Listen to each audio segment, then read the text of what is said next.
All right, I'm here with Buboy, who is one of our puppy class graduates, and he needs a little bit of impulse control. So in this video, we're going to show you how you can teach your dog to leave a room, as well as how to teach your dog to respect an invisible boundary, which is going to be eventually right here. This is the bedroom, and the guardians close their door at night because he likes to sometimes jump up on the bed and tell them, hey, take me out, and go out, let's go play. And so if we close the door, then the door is the authority figure. So I want to eventually teach him that just because the door is open doesn't mean I have permission to come in here. I have to wait at the boundary level. So before we teach the boundary line, I want to show you how to teach your dog to leave a room. So let's say that I'm in the bedroom, but boy, what I want to do is I want to put things in context. A lot of times we say out. Well, for dogs, one of the worst punishments is to be excluded from the group. So if I wait until I trip over him, I say, but boy, out. Well, he's like, man, you're mad at me and I'm punished and I have to leave. It's just a really bad negative situation. So when there's no reason for him to want to leave, we want to create this association. So I'm going to use a treat as a lure. So I'm going to have Buboy come in. I'm going to throw the treat just about 2 feet out. Oh, that's not a great one because he wasn't completely out. And throw it out and then say the word out when he licks it up. Anytime a dog gets a treat, the treat should come to the mouth first. They should do the command word. So what I usually do is I have 2 treats. And I'd practice 2 outs for here. So you toss one out, he goes and gets it like I showed you. He comes back in. I should have had a treat ready to go. And another one, out. So I'm putting in context leave. Then I would go to this room. Boy,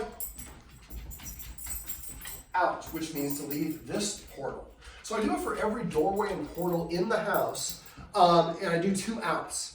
Then the next step is, let's say I want to teach him to go to the bedroom. But boy, bedroom, den, or dining, den, study, kitchen, billiards room, whatever it is. And so now, what I want you to do is go to each doorway in your room, do 2 outs from inside the room.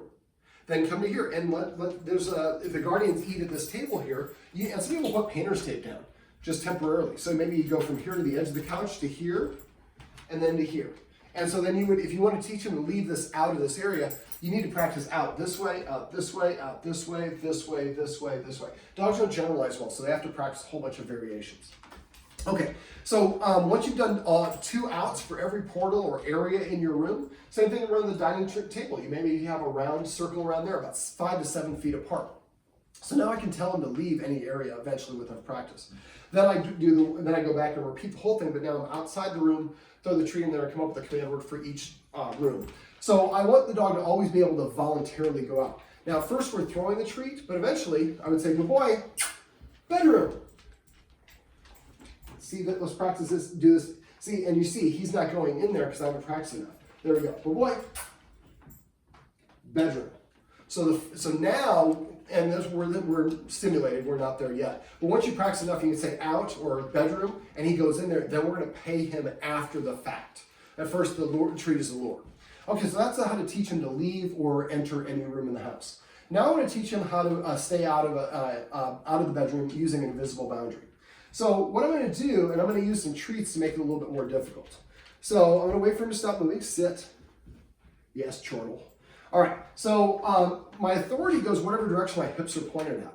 Now, I'm going to enforce the boundary basically as if there's a line from here to here. Now, the wood doesn't show us a difference. A lot of times we go from carpet to tile or something like those lines, which just makes it easier. So basically what it is I'm going to explain it first, and then I'm going to demonstrate it. So I'm going to walk through the door, and as soon as I turn around and walk through the door, I'm going to turn around and I'm going to establish an invisible line here. Now I'm going to be marching up to this line from in here, but I'm not going to cross this line into this part of the room. This will make more sense when I'm demonstrating it. If I cross the line, then he doesn't know where the line is. You stop enforcing at the boundary. And then once he's stationary, I'm going to take a step backwards. Now when I take a step backwards, if you want to count my steps, 1, 2. Don't do it like 1, 2, 3. The more you move around like this, the more the dog thinks you're communicating. When dogs communicate with each other, they take a singular movement like that. 1 step forward, 1 step back, 1 for each foot. And then I'm going to stop and wait for him to stop moving. Then I'm going to take a step backwards. Eventually, I'm hopefully going to be several feet in the room, and he's going to stay here, even though I'm going to be dropping treats on the floor here. All right, boy, let's get up and come over here. You're such a handsome fella. You got so big, though. Come. All right, so I'm giving him treats. So there we go. So I'm going to walk towards him, And I'm going to stop enforcing right here. He sat down. When he sits down, I want to take a step backwards and I pause.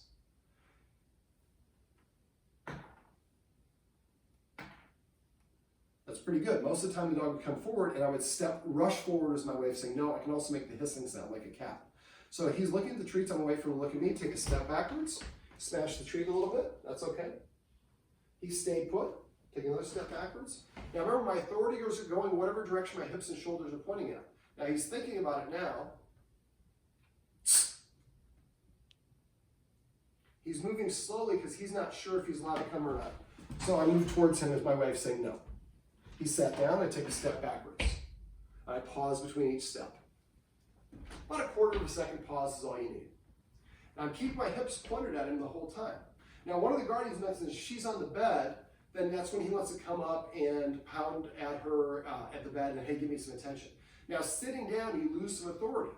So he's kind of, and he doesn't know, and if he probes the line, it's not that he's being defiant, he's just saying, I really want to come in the room. That's okay, I really want to do things too. Doesn't mean I get everything I want. So what I'd like the guardian to do, is it okay if I sit on your bed? Sure. Is I would like to have you come in here and practice this when you're not actually reading, when you're not actually trying to relax. So now if I sit down, he's doing a good job.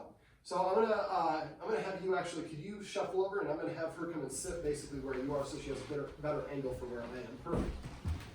There you go. So I'm gonna go ahead and I lie down on the bed. Now the bed is more this way, so you lay normal. So I'm mirroring him. See that tail's low? He's crossed the line, so I wanted to reset. I move towards him to let him know that's not what I want. He moves away. I'm going to wait for him to stop moving. When he stops moving, I take a step backwards and I pause. So just a quarter second pause between each step. Anytime he sits or lies down, take a big step backwards, because that's my way of saying that's what I wanted. And so can you see him in the shot now? So he's laying down. He's got drool hanging down because he really wants the treats that are on the floor. I wouldn't drop the treats on the floor when you're doing this. I'm doing this for demonstration purpose to make sure he wants to come in there and to make it really hard for me to do this so I can show you a really good demo. When you're doing this, you're just going to come and sit on the bed and lie down on the bed and have your book and pretend reading your book or your iPad or whatever it is, and he starts coming up. But be on this side of the bed and be kind of maybe have one of your legs draped over, so if he starts coming in, you can immediately come and rush at him. So kind of pretend like you're reading, but you're watching him out of the corner of your eye without him recognizing you're watching out of the corner of your eye. And once he sits or lies down, then you can kind of lower and relax your guard again. Now when we do this, we want to do this just for short periods of time. And maybe as soon as he lays down, maybe wait 15 seconds, then we come back out. And you could maybe pet him a little bit. You don't necessarily have to, but he did something that we liked. And then maybe after this, we go for a walk, or we play tug of war, or we play a little fetch or something like that. So after he did what we wanted, something good happened to him. The next time we do it, maybe we wait in there for 45 seconds after he lays down, and then 60 seconds, and gradually work your way up. Now, maximum time that you would ever have to do is 2 hours. I'm not saying you have to work up that high, but keep on doing this until you get to the point where, again, you can go in your room and lay down in your bed for 15 or 20 minutes, and what is he doing? He's practicing not coming in there. I don't care where he goes as long as he doesn't cross this line. Now, you might actually put painter's tape right down here so he knows exactly where that line is, because your wood grain kind of blends from one to the next. But you see, even though there's treats on the ground here, he didn't try to get them. He's trying to get the treats that are in the chair that Kayla vacated so that she could take this video. So he's thinking about it. Didn't even come back to try it again. All right, Buboy. See how he's slowing and stopping himself down? He's not sure where that boundary is. So when the dog starts moving slowly, now in some capacity that means I don't like what you're doing. If you're testing a boundary, it's a kind of a way of saying, I'm gonna move really slowly, so if I got this wrong, you have every opportunity to correct me. But boy, come here, sit. Well, this handsome fella is Buboy. I'm just doing this so you can see. You have to have a good camera presence, buddy. They need to see what you look like. There you go, that's Buboy. And these are some tips and tricks on how you can teach a dog to respect an invisible boundary to develop a little bit of self-control and respect for the human as an authority figure.